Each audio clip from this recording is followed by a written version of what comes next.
Kita ke fokus berikutnya, Saudara. Silaturahmi sejumlah menteri dari Kabinet Merah Putih ke rumah Joko Widodo di Solo, Jawa Tengah terus memunculkan spekulasi politik. Hal ini semakin diperkuat dengan pernyataan sejumlah menteri yang masih mengakui Jokowi sebagai bos mereka.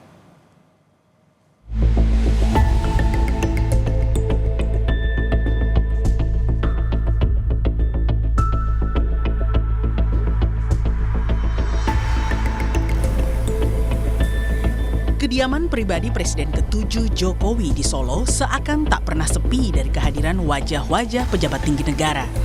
Masih dalam suasana Lebaran, Selasa 15 April, Gubernur Jawa Timur Khofifah Indar Parawansa bersama Pangdam 5 Brawijaya Maijen Rudi Saladin dan Kapolda Jawa Timur Irjen Nanang Afianto berkunjung ke rumah Jokowi di Solo. Khofifah mengaku kunjungannya bersama Pangdam dan Kapolda untuk bersilaturahmi dan halal bihalal. Jauh sebelumnya, pada 8 April lalu, Menteri ESDM Bahlil Lahadalia bersama istri dan anak-anaknya datang berlebaran ke rumah Jokowi. Kala itu, Bahlil mengaku Jokowi adalah gurunya. Saya kan muridnya Bapak Presiden Jokowi.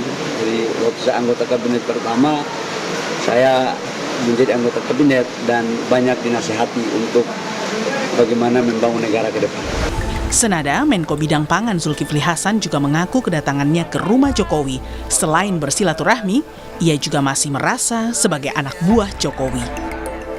Saya kan menterinya Bapak. Ya, banyak dibimbing dulu, 2 tahun dipercaya beliau. Menyusul Bahlil dan Zulhas, Menkes Budi Gunadi Sadikin dan Menteri KKP Sakti Wahyu Trenggono juga berkunjung ke rumah Jokowi pada 11 April. Keduanya kompak mengatakan Jokowi adalah atasan mereka. Ya, ini silaturahmi karena Pak Jokowi kan bosnya saya. Jadi saya sama Ibu mau silaturahmi, mohon maaf lahir dan batin. Silaturahim sama bekas bos saya, sekarang masih bos saya. Pernyataan sejumlah menteri yang menyebut Jokowi masih bos mereka dikritik politisi PKS yang juga kawan koalisi pemerintah. PKS ingatkan, jangan sampai sikap para menteri memunculkan matahari kembar.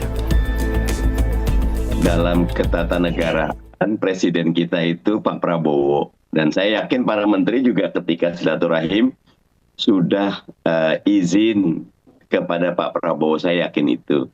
Tapi tetap dalam konteks ketatanegaraan perlu selalu diingatkan, Pak SBY juga berapa kali mengingatkan tuh, tidak boleh ada matahari kembar karena dampaknya akan sangat rumit dan mahal. Pernyataan sejumlah menteri jika Jokowi masih atasan bagi mereka, selain menimbulkan dugaan ada 2 matahari dalam pemerintahan Prabowo, juga berpotensi menimbulkan kebingungan otoritas dan loyalitas di mata publik. Tim Liputan Kompas TV.